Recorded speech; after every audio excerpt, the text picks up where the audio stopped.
कधी-कधी ना मुलांपेक्षा जास्त बालिश कामं मीच करते असं मला वाटतं. ते कसं ते तुम्हाला व्हिडिओच्या शेवटी समजेलच. त्याआधी आज मला अजिबात स्वयंपाक करायचा नव्हता दुपारचा, कारण अहोंनी छान असं रोडग्याचं पार्सल आणलेलं होतं. रोडगा आणि झुणका भाकर असं आमच्या थोडं दूरच असं मिळतं आणि आम्ही इथे होतो तोपर्यंत आम्ही मोस्ट ऑफ दी संडेजला आणून ते खायचो. आणि आल्यानंतर आता आम्हाला त्याची आठवण येणार नाही असं होत नाही. तर त्यामुळे त्यांनी आणलं होतं आणि संध्याकाळच्या वेळेला असे काहीसे किडे माझ्या घरात आले होते. त्यामुळे मला ना सगळे लाईट्स बंद करून ठेवावं लागले. मी माझ्या एका फ्रेंडला, खालच्या फ्रेंडला विचारलं की तुझ्याकडे पण आले का गं असे? तर ती बोलली नाही, माझ्याकडे असं काही नाही आले. पण मग मला असं वाटलं की आम्ही बरेच दिवसानंतर आलो तर मे बी ते आमच्या घरात फेरफटका मारायला आले असतील की बाबा खूप दिवसानंतर हे घर उघडलं, चला यांच्याकडे जाऊन फिरून येऊया. त्यानंतर आम्ही खाली गेलो होतो. खाली आमच्या सोसायटीमध्ये छान असं मंदिर आहे आणि या मंदिराशी आमच्या अहोंचं जरा जास्तच जवळचं नातं आहे असं म्हणता येईल. कारण या मंदिराच्या भूमिपूजनापासून ते मूर्ती स्थापनेपर्यंत सगळं त्यांनी बघितलं होतं. खरं तर त्यांची आणि आणखी 1-2 दादा आहेत, त्यांनी मिळून हे सगळं मंदिर उभारलं.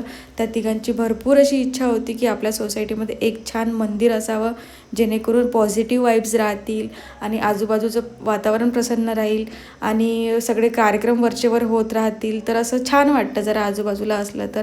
त्यासाठी हे असं मंदिर बांधलं होतं. असं प्रशस्त असं मंदिर आहे. इथे दत्तात्रय, गजानन महाराज, गणपती आणि हनुमानजी अशी 4 देवांची मूर्ती आहे.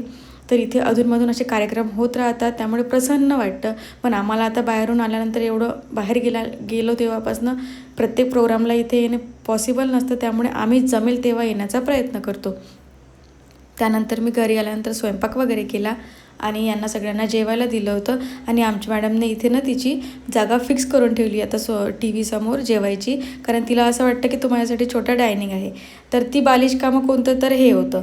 मी स्वयंपाक झाल्यानंतर सगळं आवरल्यानंतर जेव्हा भांडी घासायला घेतली तेव्हा हे ना असं अचानक नळाचा पॉवर थोडा कमी जास्त झाल्यामुळे नाही असं काहीसं बनलं होतं. तर मला ते खूप छान वाटलं असं करायला. मग मी आरवला आवाज दिला की बघ हे किती छान होतं आहे.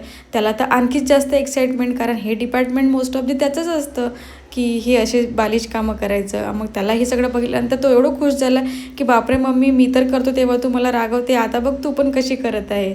मी म्हटलं जाऊ दे, मला आधी माझी भांडी घासून घेऊ दे. त्यानंतर मी माझे सगळं क्लिनिंग करून घेतलं आणि अहोंनी आणलेलं छानसं असं मटका कुल्फी खाऊन आजच्या दिवसाचा शेवट केला. तर भेटूया नेक्स्ट व्हिडिओमध्ये. बाय.